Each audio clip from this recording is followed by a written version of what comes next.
শুরু করছেন? আসসালামু আলাইকুম। ওয়ালাইকুম আসসালাম ওয়া রাহমাতুল্লাহ। ভালো আছেন? আলহামদুলিল্লাহ। আমি ডক্টর সৈয়দ মোহাম্মদ মিজানুর রহমান, প্রধান বৈজ্ঞানিক কর্মকর্তা, আঞ্চলিক উদ্যান গবেষণা কেন্দ্র যশোর। আমি নতুন 6 মাস ধরে এখানে আসছি আর কি, এই যশোর এলাকায়। এই এলাকায় আপনি আগে কিছু বাগান আমাদের দেওয়া হয়েছে, মালটা বাগান, আম বাগান, কিছু ড্রাগন বাগান দেওয়া হয়েছে। আপনি তো মালটা করছেন মনে হয়। এই মালটা এরকম কতগুলো গাছ লাগাইছেন এখানে মোটামুটি সংখ্যা আইডিয়া আছে? জি স্যার, আছে, আইডিয়া আছে। এখানে আমার আমি শুনলাম এক লাইনে 12টা লাগাইছেন, লাইন আছে 12টা, জি স্যার, সেই হিসাবে হয় কি 144টা হয় আছে। জি স্যার। ফলন কিরকম পাইছেন এবার? ফলন মোটামুটি আল্লাহর রহমতে ভালো স্যার। আপনি তো আমাদের অফিসে নিয়েও খাওয়াইছেন মালটা। এরা এরকম কিছু খুব কম কম পাওয়া যায়। প্রত্যেক বছর নিয়ে যাওয়ার চেষ্টা করি ইনশাআল্লাহ। মানে আম মানে মালটা ধরার পরে খুশি হয়ে এসে আমাদের অফিসে নিয়ে গেছে, আপনি নিয়ে গেছেন, সেই জন্য আপনাকে অসংখ্য ধন্যবাদ। যেহেতু কৃষি গবেষণার হ্যাঁ হ্যাঁ, এটা একটা প্রাপ্য। জি জি জি। কৃষক মানে দেয় না, এটা আসলে কৃষকের দুর্ভাগ্য। না না না, সেটা আমাদের আশা, ওরকম আশা করি না, না, তারপরে কিছু উপকার পাক সেটাই আমরা আশা করি সবসময়, ঠিক আছে? তার অবস্থা একটু উন্নতি হোক সেটা আমরা আশা করি। আর ভবিষ্যতে আপনার দেখা দেখি এই এলাকায় যাতে আরো মানুষ আগায় আসে এই বাগান করার জন্য, আপনি আমার উদ্বুদ্ধ করবেন যে কৃষি গবেষণায় গেলে বাগান পাওয়া যাবে, তারা বিনামূল্যে দিবে, সার দিবে, এই কথাটা বলবেন। তাহলে কিছু লোক যদি আগায় আসে তাহলে আমাদের এই জাতগুলো কি হবে, একটা জায়গায় ছড়ায় যাবে, একটা জায়গায় ছড়ায় যাবে। আপনি যে বাগান করছেন এই বছর কিরকম মালটা বিক্রি করতে পারছেন? এবছর আমার 99-100 শতক জমি আছে প্রায়। হ্যাঁ হ্যাঁ মোটামুটি আনুমানিক অন্য ফসলের থেকে হ্যাঁ, জি জি জি, আল্লাহর রহমতে মালটা চাষ ভালো।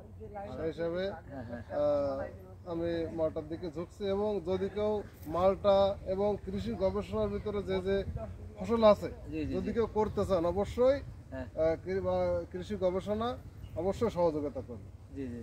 ওই না, আমি বলতেছিলাম যে মালটা কি কেজি হিসেবে বিক্রি করছেন না মন হিসেবে না কিভাবে আপনি? স্যার, আমি মন হিসেবে বিক্রি করছিলাম। কিরকম পাইছিলেন? এটা কেজি আপনার 40 থেকে শুরু 80 পর্যন্ত কেজি। এত কম?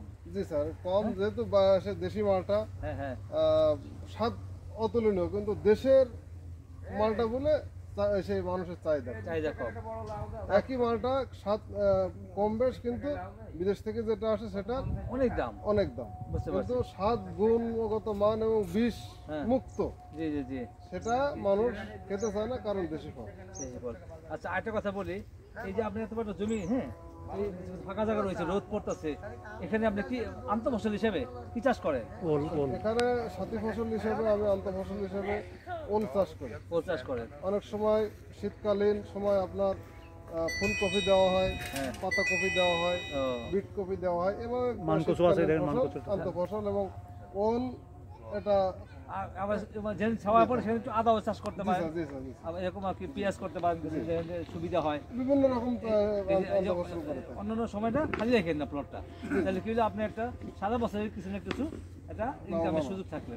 আর ভবিষ্যতে যদি আরো কোনো কৃষক এখানে আপনাদের জমি জমা মানে আছে দিতে চায়, আমাদের কাছে একটু ইনফর্ম করতে বলবেন, এটা আপনার কাছে অনুরোধ। আপনার ইচ্ছা তাদেরকে বাগান দিব, মানে বিনামূল্যে চারাও দিব, সারও দিব, ঠিক আছে? ইনশাআল্লাহ। আম বাগান, তারপরে মালটা বাগান, কলা বাগান, যেটা চায় আমরা আমাদের সাধ্য মতো চেষ্টা করবো ওনাকে সহযোগিতা করবো, ঠিক আছে? ইনশাআল্লাহ, আবার যেহেতু আপনিও- আমি সহযোগিতা পেয়েছি, হ্যাঁ হ্যাঁ এবং অন্যান্য যারা আছেন হ্যাঁ, আমাদের মাধ্যমে হোক, আমার মাধ্যমে হোক, কিংবা কৃষি গবেষণা সরাসরি যে হোক, জি জি জি অবশ্যই আপনারা সেই জায়গায় সময় মতো যাবেন। জি জি জি, যে কৃষি গবেষণা কিছু দেয় না এরকম বিষয় না, সেখানে যেতে হবে, বলতে হবে, অবশ্যই দেবে। জি আচ্ছা, ঠিক আছে। এই জন্য আপনাকে অসংখ্য ধন্যবাদ আমাদেরকে সময় দেওয়ার জন্য, আর আপনি যে বাগানটা এত সুন্দর করে পরিচর্যা করতেছেন সেই জন্য ধন্যবাদ। আর যখনই কোনো পরামর্শ লাগবে আমাদের এই নাম্বারে আপনি হোয়াটসঅ্যাপে সবসময় যোগাযোগ রাখবেন।